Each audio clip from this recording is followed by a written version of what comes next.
la section communauté de la chaîne. Ok, je suis sur le post. Je vais essayer de les mettre dans l'ordre. Normalement, je pense que ça va être bon. Mais voilà, on se met tout de suite en condition car on va commencer notre session. C'est parti.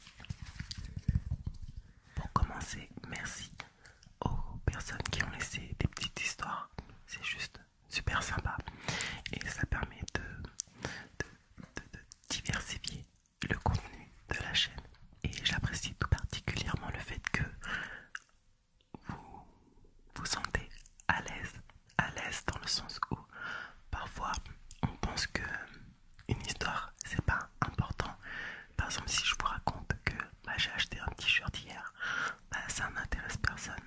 Certes, beaucoup ne vont pas être intéressés, mais il faut aller au-delà de ça. C'est-à-dire que lorsqu'une personne vous parle, elle vous raconte quelque chose qu'elle a vraiment vécu. Donc, être à l'écoute d'une personne, ce n'est pas tout simplement juste de dire oui, j'ai écouté ton histoire, super, merci, au revoir. Non, voilà, je le répète, il faut aller au-delà, il faut dépasser certaines barrières. Voilà pourquoi je vous remercie, parce que vraiment, je sens que vous êtes à l'aise et moi, ça me met encore plus à l'aise. Allez, j'arrête de parler, blablabla, je passe au chuchotement intense. Ce que je vais faire, c'est que je vais raconter les histoires comme elles ont été postées et ensuite j'irai rajouter mon petit grain de sel. Alors, première histoire, on a l'histoire de Ria. Ria, alors Ria qui a eu la chance de faire un petit voyage en Corée du Sud. La chance. Alors, je suis revenue de Corée du Sud depuis peu et j'ai une petite anecdote très positive sur mon séjour dans une petite ville du Sud, Damyang. J'espère qu'on le dit comme ça, Damyang, je pense. Les gens y sont absolument adorables, notamment un monsieur qui nous a emmenés en voiture à plusieurs endroits 2 jours de suite. Il nous a payé les tickets, nous a fait une visite guidée et a même pris des photos pour nous. Des personnes nous ont fait des cadeaux et nous ont conseillé sur les moyens de transport, etc. C'était surréaliste. On a pu se rendre compte de la bonté qu'il y a dans ce monde et on n'oubliera jamais ce qu'on a partagé avec les locaux. Mon petit grain de sel dans cette histoire. Déjà, franchement, la Corée du Sud, c'est une destination qui est dans ma tête. J'aimerais vraiment, vraiment, vraiment pouvoir voyager dans ce pays un jour. Et cette histoire m'a vraiment refait penser quand moi je suis partie au Japon. J'ai ressenti la même bonté, comme tu le dis. Vraiment, après, je suis lucide. Je sais qu'on est des touristes et forcément, on va voir beaucoup plus de belles choses que quand on est dans notre propre pays. Je sais pas si vous arrivez à me comprendre là-dessus, mais quand on voyage à l'étranger, moi pour ma part j'ai toujours été tellement beaucoup plus à l'aise à l'étranger que dans mon propre pays, dans le sens où j'ai l'impression que le jugement on ne le vit pas et que les gens sont tous gentils, tous beaux et compagnie. Mais c'est la même chose aussi dans son propre pays, sauf que comme on y vit, on y est en permanence, forcément on a une image un peu plus stricte de ce qu'on peut vivre et des gens surtout. Et je dis ça, ça m'a... Et ce qui m'a fait rappeler cette histoire, c'est quand tu dis voilà, les personnes étaient super gentilles et tout. Moi, au Japon, j'avais peur au début parce que forcément je suis black et je me suis dit mais vas-y, jamais je vais être acceptée et compagnie. Mais rien, vraiment, je suis tombée que sur des personnes qui avaient justement cette espèce de bonté. Quand je me suis perdue à Kyoto, j'ai vu les gens, ils étaient là, ils étaient quand même là pour essayer de me guider et ils ont même fait l'effort de pouvoir parler en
personne-là, j'ai travaillé avec et on a été séparés par la vie, c'est normal. Elle est partie vivre dans le sud et moi je suis partie vivre sur Angers. Mais voilà, à chaque fois qu'on se parle, on a toujours des tonnes et des tonnes de choses à se raconter et ça c'est merveilleux. J'espère que ton année se passera bien et voilà. Troisième histoire, Yoplait nous a raconté un passage très très important de sa vie et j'ai trouvé ça très touchant. Moi j'ai eu l'honneur d'être maman pour la deuxième fois de ma petite Fleur. Je fais le doux voyage du postpartum avec énormément de hauts et de bas. Mais quel plaisir d'avoir pu mettre la vie une seconde fois, d'avoir pu réussir son objectif qui est l'allaitement. Quand tu sais que pour ton premier, rien n'a pu fonctionner avec une petite déprime et qu'ici, tu fais tout pour réussir à ne pas retomber dans une dépression. Parce que cette fois-ci, tu as deux loulous et qu'il faut être au taquet jour comme nuit pour eux. Vu que monsieur travaille de nuit, sans oublier que tu es entouré par du personnel soignant hyper bienveillant. Et en plus de la famille, des amis, c'est un véritable plaisir d'être soutenu. Mais quoi qu'il en soit, ça peut être un voyage très mouvementé, la parentalité, beaucoup de privations. Mais le bonheur est immense de pouvoir aimer inconditionnellement et de pouvoir aimer, éduquer, jouer, respecter, épauler, soigner, admirer, chérir. Je me rends bien compte de la chance que j'ai de ce cadeau de la vie d'avoir deux petits cœurs, petits grains de sel. Et je vais juste rajouter ce que Yoplait a mis à la fin qui est parfait comme conclusion. C'était juste pour te dire que tu avais toutes sortes de publics et que chaque histoire mérite son aventure et son bonheur. C'est exactement ce que je disais au début. Toute histoire est importante, toute émotion est importante à prendre en compte.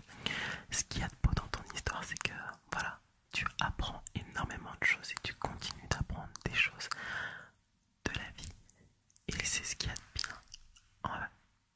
Plus on prend de l'âge, plus on se bonifie et on essaie vraiment, comme on peut, de ne pas répéter certaines erreurs, d'essayer de faire beaucoup plus attention aux autres et à soi aussi, même si parfois on prend un peu plus soin des autres que soi-même et c'est très très très important, il faut aussi se prendre en compte. Et voilà, c'est vrai que être parent c'est un énorme challenge, sachant qu'on ne vit pas forcément dans un monde beau. Il y a énormément d'émotions dans ton histoire parce qu'on voit que tu prends ce rôle d'être parent à cœur et que tu veux vraiment pouvoir donner le meilleur de toi-même. Et je te souhaite vraiment le meilleur dans cette aventure, dans cette très très très grande aventure qu'est la parentalité. Et j'espère que tes deux petits loups se porteront bien et que tu leur donneras, et j'en suis quasiment sûre, parce que ton histoire le dit déjà, que tu pourras leur donner tout l'amour du monde. Voilà. Passons maintenant à l'avant-dernière histoire. Et c'est l'histoire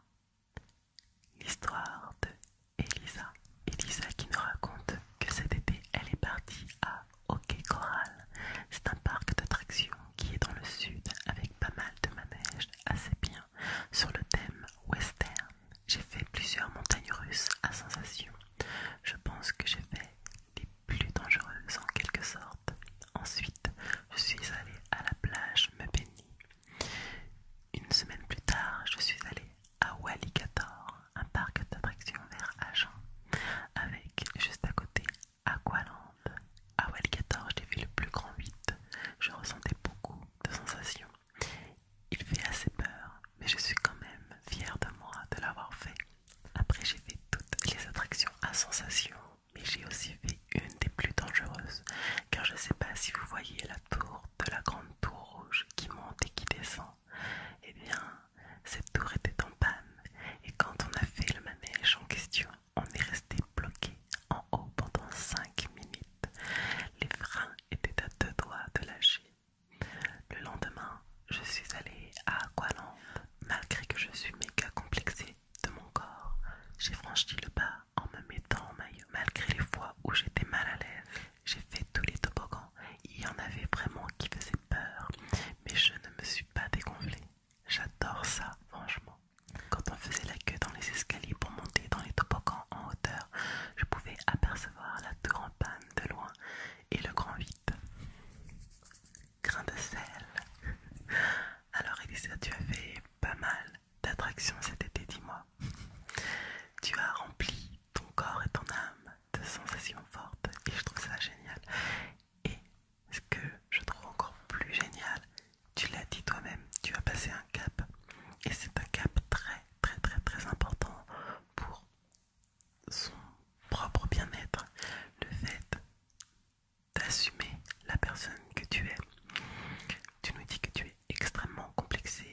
censé être sur l'île normalement.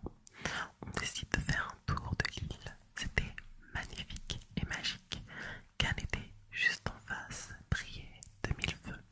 On se pose sur des chaises d'un restaurant vide car il était fermé et personne n'était là. Donc je décide de prendre en photo Cannes. Et là, ma mère et ma demi-sœur nous ont appelés car elles ont vu un hérisson. Le soir, tout le monde était fâché et faisait des trucs de son côté.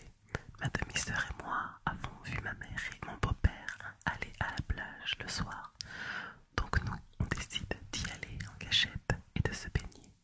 Ils nous repèrent, donc on vient vers eux. Mais il y a plein d'algues, c'était horrible. On arrive vers eux, ils partent et nous laissent sans serviette. On reste sur la plage et ma sœur vient. Elle commence à mettre de la musique, Necfeu. C'est incroyable, le ciel. Il était étoilé et Cannes illuminé. Ma demi-sœur avait vu un hérisson et nous, on est un peu bêtes, donc on prend mon t-shirt et on met l'hérisson dedans. C'était une balançoire pour lui, on s'était dit. Elle le met près du téléphone de ma sœur, en face. Donc Cannes, on voit un feu d'artifice super beau. C'était magnifique. Mais alors vraiment, donc nous on crie et tout. Pauvre hérisson. On rentre chez nous tout mouillé avec des algues de partout et toute fière de nous. Dernier petit grain de sel. Je vois que malgré des petits passages de boudage, tu t'es énormément amusé et tu as eu plein de belles images en tête. Et malgré les algues que tu ne supportes pas, tu as quand même passé un moment merveilleux qui restera gravé dans ta tête. Et en plus de ça, tu t'es fait, enfin, vous vous êtes fait un nouvel ami, un petit hérisson. Alors moi personnellement, j'aurais pas osé le toucher. Vraiment pour finir avec mes petits grains de sel,